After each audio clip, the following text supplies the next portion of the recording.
boa tarde. Onde eu posso? Eu tinha lá, eu trazia, eu trabalhei, eu voltei o nome dele, e vi que ele trabalha para o destacar. E vi que no Brasil, isso aqui está comendo, o trabalho para o destacar lá no Brasil.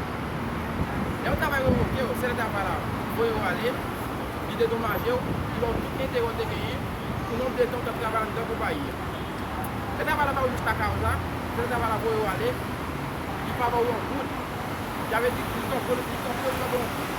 Desde que eu começo no saco de trabalho. E bem, premièrement, já para começar a pagar o destacar no trabalho, se não, o abandono do trabalho.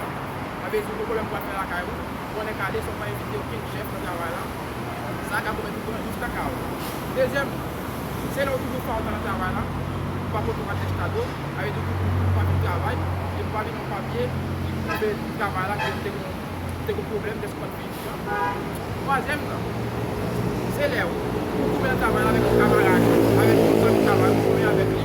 Avec lui, vous blessez l'autre, ça nous quitte connaît, ça, jusqu'à causer l'idée de toi. Quatrième, c'est Léo.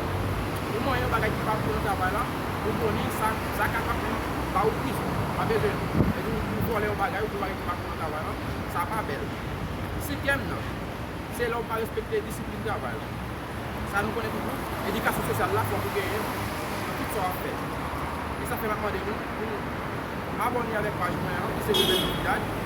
Et puis pour partager la vidéo ça, cliquez un like, capable de message pour remercier. Je nous faire ça. Et puis chaque vidéo que je lage, on trouve une information différente pour nous. Je remercie avec nous tous. Cap sur page, vous venez au village. Merci en plus.